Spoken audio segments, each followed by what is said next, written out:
Hey everybody, it's Matthew. Welcome back to the channel. So you know how there have been, discussions since the 90s from older guitar players about, kind of the quality of music or the quality of guitar playing from grunge and that sort not being, particularly good or those type of things. And we have somebody sort of commenting on that from the 80s. We have a hired gun type of songwriter and guitarist named Desmond Child here, who wrote some songs for big bands like Bon Jovi, Aerosmith, all of these great bands that were popular in the late 70s and the 80s.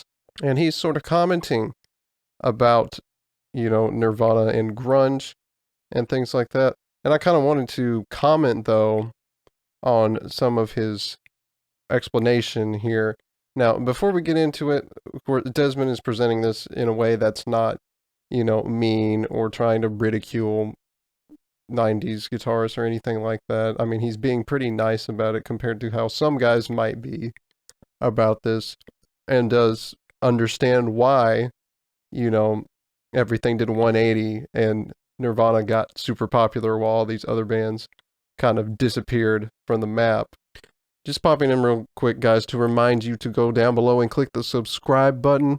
It really is going to help me out and help this channel grow, so I'd appreciate it if you go do that. What he says down here, of course, is he says, talking about his old kind of music, that kind of music was overshadowed by Nirvana and the whole Seattle sound brought in grunge. It was complete opposite of extroverted presentations.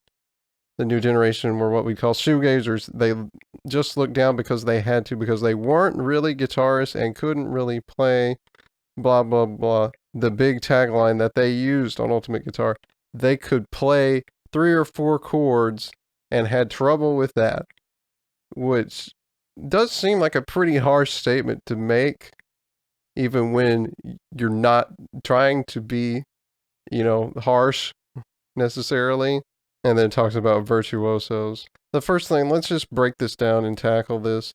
Yeah, shoegaze was popular at this time. I don't know that it really started in the 90s. I think it predates it a little bit, but that's a different thing. We don't really care about, genre or style definitions here. We're not going to talk about shoegaze, but anyway, the point is that yes, some guys weren't really technically impressive players. Like Kurt was, one of those. He was not technically impressive really at all.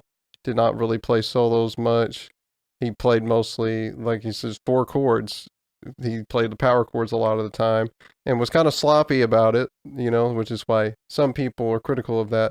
But I mean, I would argue that the bands that might be guilty of that were ones that came in the second wave after Nirvana had gotten popular. There were a lot of bands that popped up in the mid 90s at the beginning of, the post grunge thing that were kind of doing that style and copying that, playing kind of really basic chord progressions and being kind of sloppy and things like that. But I mean, that's later stuff. The main Seattle sound is not really guilty of that, Like, I mean, saying that these guys can only play that, that's just wrong. Sure, Nirvana did that, but I mean, you look at Pearl Jam, Stone is a great rhythm writer, and McCready is a great lead guitar player, and he's also pretty good at playing rhythm, and he can play some pretty cool things.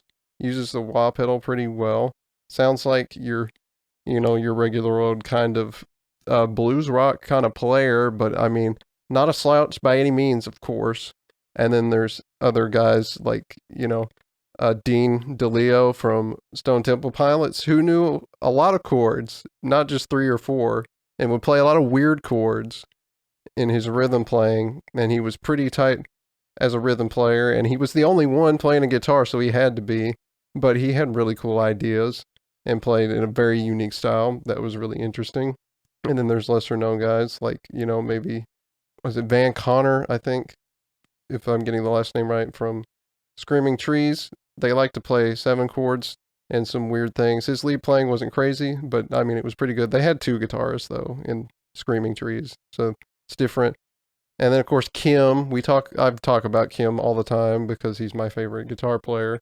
Had a really unique solo style that was very weird kind of outside the box, didn't obey the typical things like pentatonic scales and stuff like people would normally learn.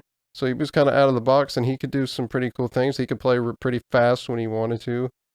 He could play some interesting riffs and things like that. Of course, Chris was actually ended up being a better rhythm player and would come up with really odd chords and really odd progressions that he played tight in time while trying to sing very difficult vocals, which kind of is pretty impressive guitar playing if you think about it like that.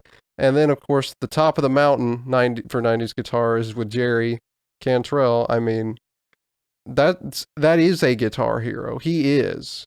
I don't know where this is coming from. I think Desmond maybe didn't do his homework. He's one of those he saw Nirvana and they got really popular, and that's all anybody ever saw, and they make an assumption that, oh, all these other bands must be kind of like that, and they're not, though.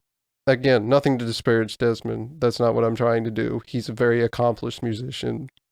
So, I can respect his opinion. I mean, the stuff he's saying, though, is just simply not true of a lot of the popular bands from the 90s. Like I said, maybe later ones, but these guys weren't slouches that were playing really basic stuff because they didn't have any skill and that was all they could do. They had plenty of skill, and a lot of them did play some things that were pretty complex and interesting. So this thing, they had trouble doing that. That simply isn't true if you listen to, all the good bands. Like I said, Jerry, which I didn't finish breaking that down, he was a really solid rhythm player. He was playing stuff that was really interesting and tough to play because, he was a guy that was a big fan of thrash and stuff like that, and that came out in a lot of his rhythm style. So there were he's got a lot of tough riffs that require you to play power chords and then jump to arpeggiated things and then back to these quick power chords, which can be really tough to do.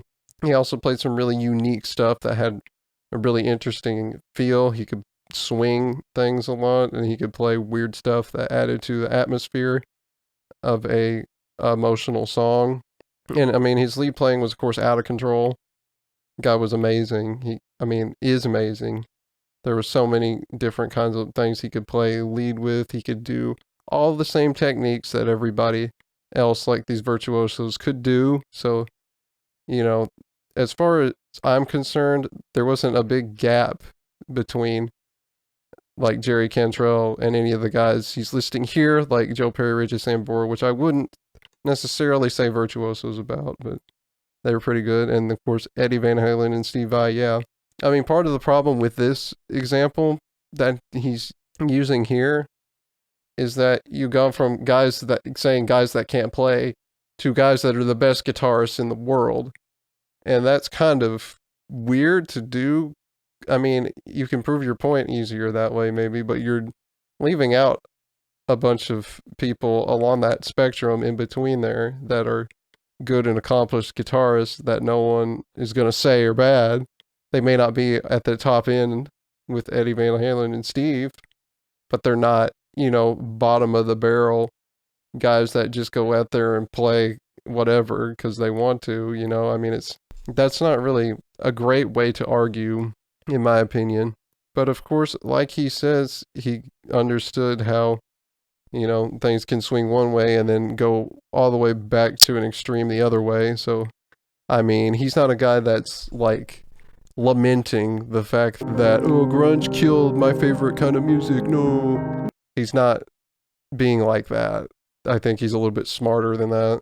But it's like saying, and this weird thing he says down there, when they were more conceptual, which is totally fair, but sometimes conceptual is better because it can be better for, painting an idea and a soundscape within a song rather than let's play the most macho, crazy thing we possibly can here because it sounds awesome. Yeah, it's not about that. It's about the song with guys, and I think that's the thing. The song kind of got lost in the 80s, and it was more about showing off and portraying a certain image with all the makeup, all the big hair, and all this stuff. It became more about the entertainment than the art itself, which, I mean, you talk about you have to have a balance, especially if you're touring band, of being entertaining versus, being interesting and artsy and trying to craft in good music. Saying that the art students that took up guitar, which is not true. For Kim Thiel, it technically was because of the weird art program he was in that led him to going to Evergreen College and all that. But that's a different thing, whatever. But anyway, yeah, I mean, that's also not true.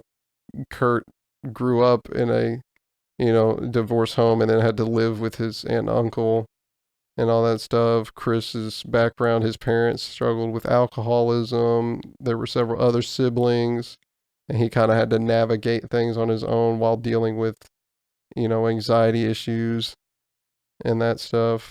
And then Jerry, of course, same thing.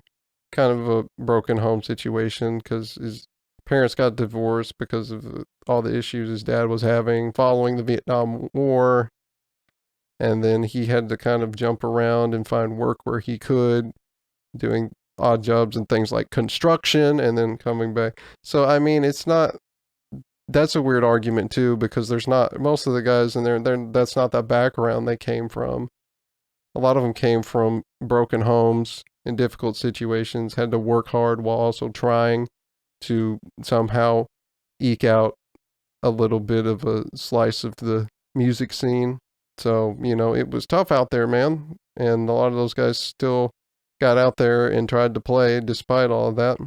But anyway, thought this would be something interesting to talk about. I continue to try to combat this weird idea that the grunge movement killed guitar and that there weren't any good guitar players in the 90s, and that's simply not true. But, keep fighting the fight. Appreciate Desmond for offering his thoughts here in this article that's quoting him, and respect for him for what he's done.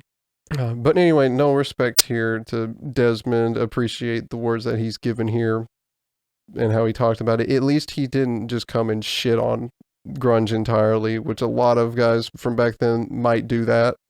Just my thoughts on that. Thank you guys for watching. Hope you enjoyed the video. Don't forget to like and subscribe, of course. Click the bell so that you get notifications when new videos are out. And I'll see you guys next time in another video. Have a good one.